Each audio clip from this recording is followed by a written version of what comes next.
One generation's dusk is another's dawn. We sit on the precipice of a changing of the guard, the dawn of the ninth console cycle of video games. Before we usher in the new kids on the block, I'd first like to discuss a recent tale of the closing days of the old guard. With releases that reinvigorated dormant series like Doom 2016 and revitalized ailing franchises like Resident Evil 2 Remake, we had a pretty good string of reboots.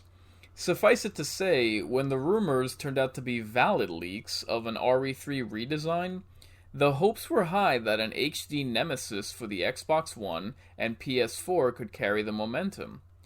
Did it end up delivering? How can I put this? Sarcastically. This game ended up as the RE2 DLC, Capcom Committee Cut. The Arkham Origins of survival horror. Call it what you will, just don't call it a good game. Okay. Let's start with the man of the hour. Oh yeah! The appearances and actions of Nemesis felt way too scripted, and if I'm honest, predictable, as opposed to the random and pervasive pursuit that his 2 decades plus reputation would have you believe. While his overall look was updated to ferocious appeal, the design choice surrounding his performance left me feeling nonplussed, to say the least, and for 2 reasons, as a matter of fact. Number 1, they didn't have enough of a blueprint for how to handle the behavior of the Nemesis, what with the previous year's Mr. X in the RE2 Remake, or hell, even Alien Isolation serving as a proof of concept. 5 years ago. Secondly, in lieu of the previous procedurally generated approach, you opted for formulaic encounters? Right. Bit of a no-brainer there. I thank you. Nemesis doesn't go into certain confined buildings or save rooms. What? There are 2 scenes where he's prevented from pursuit by a fence. What? This is the same behemoth that burst through my apartment wall at the beginning but can't break down a metal barricade? Especially when he's armed with a rocket launcher. What? I'm glad the Nemesis shows up at the beginning and he evolves, or de-evolves depending on how you look at it, over time with damage taken. It goes from zombie Terminator into full-on Hellhound by the midpoint. As cool as he looks in Stage 2, that autopilot programming kicks in, which sullies what could have been a memorable confrontation to the point that, when I later fight this freak show in a different level, the allure to the entire premise of the boss is worn off. As far as our heroine, Jill's sidestep dodge is seemingly the only improvement made to the game mechanics. However, much like Nemesis, in the QuickTime events where she's escaping her bioweapon pursuer, her movements seem so artificial, it took me out of what was supposed to be a tense experience. Not only does this game run concurrent with RE2, but is supposed to show what the Patient Zero outbreak looks like from Ground Zero. Of all the zombie apocalypses that show the plague once the world has fallen, this game depicts its commencement, and fails at this as well to depict such a harrowing event with any intrigue or nuance. So you got a lackluster setting, and a time period you failed to capitalize on. Plot here is wafer thin. City of the Dead, hulking stalker, shady corporate operatives. This storyline is so insultingly deficient, it would require a shot of adrenaline in order to work its way up to being watered down. Rinse, wash, repetitive. The enemy variety is woefully anemic.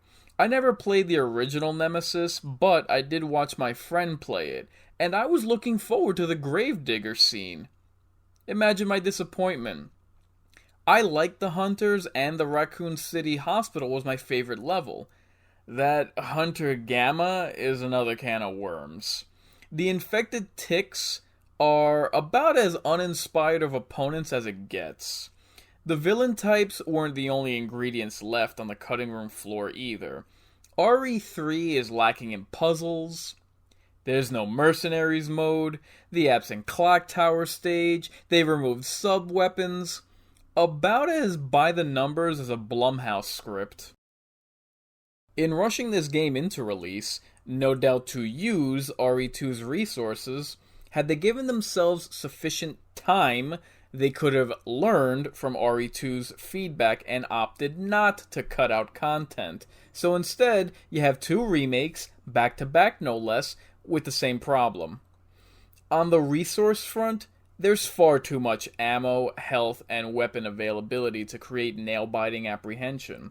The lobby siege, where Carlos has to fend off waves of zombies in a well-stocked room, is action-packed and thus lacking in suspense. Seriously, you're packing more heat than the city of Portland, and this adrenaline shot of a sequence is supposed to induce fear and tension, huh? Huh? On the subject of bringing in the big guns, what is it lately with this trend of giving 110-pound women cartoonishly oversized military equipment? In RE3, Jill Valentine gets a battlecruiser rail cannon against Nemesis. Natalie No Talent Portman gets a camping starter kit in Annihilation. Doom Chick gets a Nerf cannon in Doom Annihilation. By the way, stop titling films with Annihilation. It's a self-fulfilling prophecy for your box office.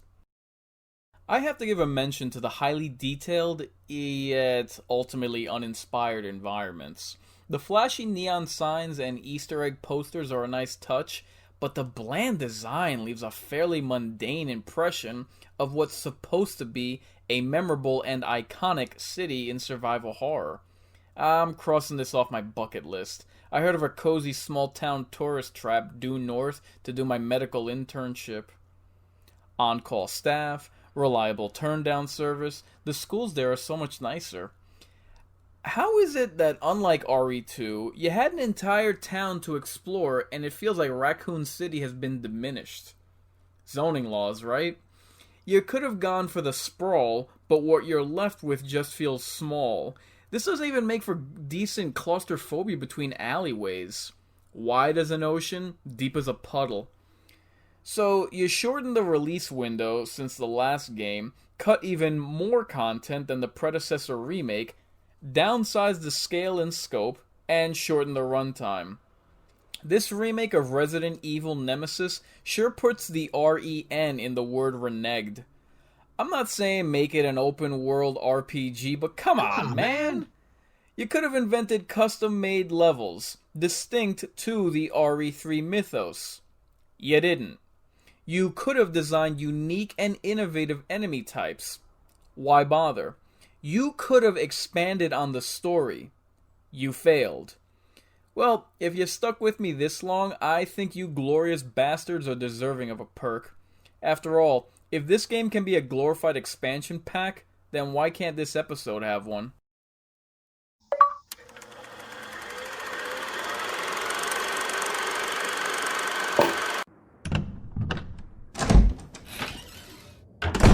Now then, on to brass tacks over what shape this game should have occupied. In order to give yourself sufficient time and not acquiesce to developer greed, Incubus says, make it an Xbox X PS5 launch title, if for no other reason than for Resident Evil to reclaim its own past as a system seller. While franchise fatigue has set in for your Call of Duties and your Maddens, your Halos and your Gears, fan demand has never been greater for Resident Evil, especially post-RE2 Remake. If you have to go with a third entry of any RE title, don't immediately go with Nemesis. Instead, make your launch title Resident Evil Revelations 3. Hear me out. Unlike all other spin-offs, Revelations should be christened as the experimental brand.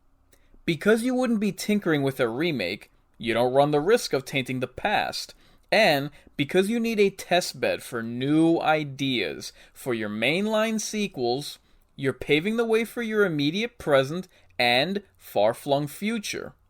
No other survival horror series has this luxury of brands that it can use this business model for. Do what Activision seemingly can't, and have your subdivisions serve the fan base and not just your bottom line. I'm well aware that unlike film, where character is king and plot is priority, within gaming, gameplay needs to reign supreme. However, I believe square one in any modern Resident Evil game should be mood and expression. A change in direction would demand personality. Yes, cast, setting, and story all matter. But one thing I feel has been missing in recent entries has been some sort of old school RE tone and B-movie feel. It shouldn't be as dry and serious as the RE Revelations 2 or the RE7 Biohazard for that matter. Speaking on cast, an offshoot from the core series would offer a platform for new, interesting characters and a salvage operation for fallen heroes who've either fallen by the wayside or fallen out of favor with the fan base. Now, on to the good stuff. The enemies list. YouTube user ScorePN has a 4-part series called Cancelled Creatures for the Resident Evil games that's well worth a watch. Now, I fully empathize with the desire for new viral forms, so as not to simply rehash what we've seen before. So, when I name drop classic RE icons, I'm doing it as a basis for comparison, not because I want to see yet another Cerberus dog. With that in mind, I would love to see a new sub-boss fill the void left by classics like Hunters and Lickers.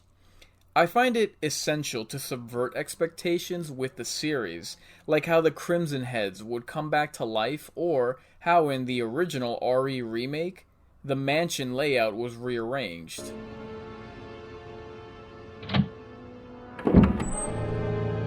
Similar to the natural progression of technology, where devices grow more streamlined, such as the evolution between the T800 and T1000, I'd be curious to see how this is translated on a genetic level.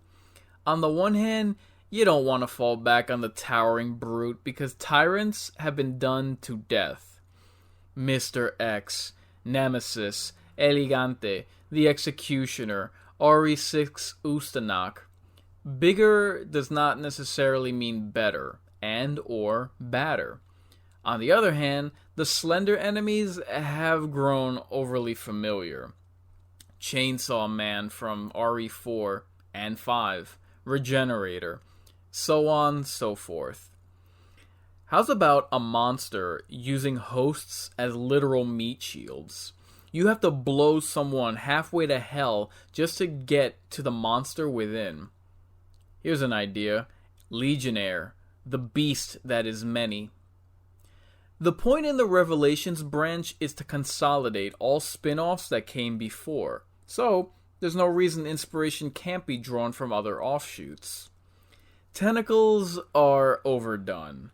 How about, instead, a creature that grows pustule boils on their skin that through muscle reflex will burst?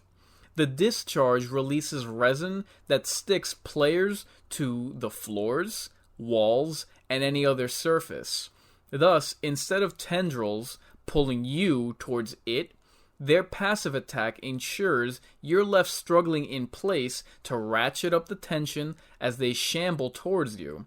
Imagine this mutation releases its resin just as you pull the trigger and the sap holds your character's finger in place, causing you to completely drain your weapon's ammo. I say, lean into the contaminant nature of this series with hive-minded freaks that behave like bacterial cultures.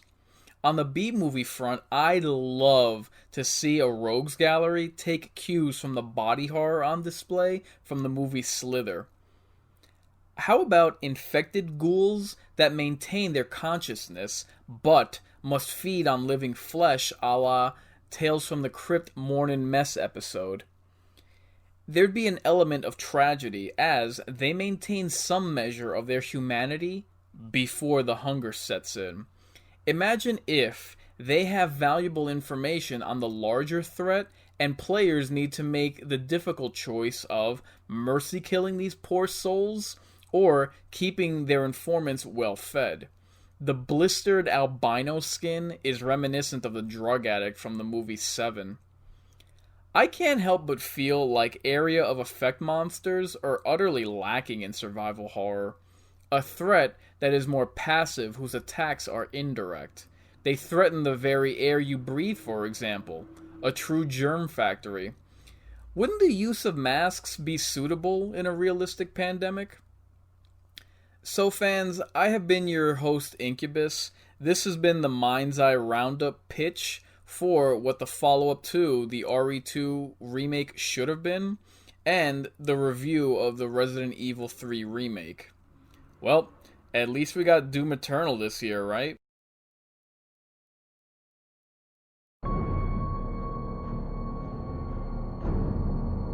Warn your friends. Warn everyone.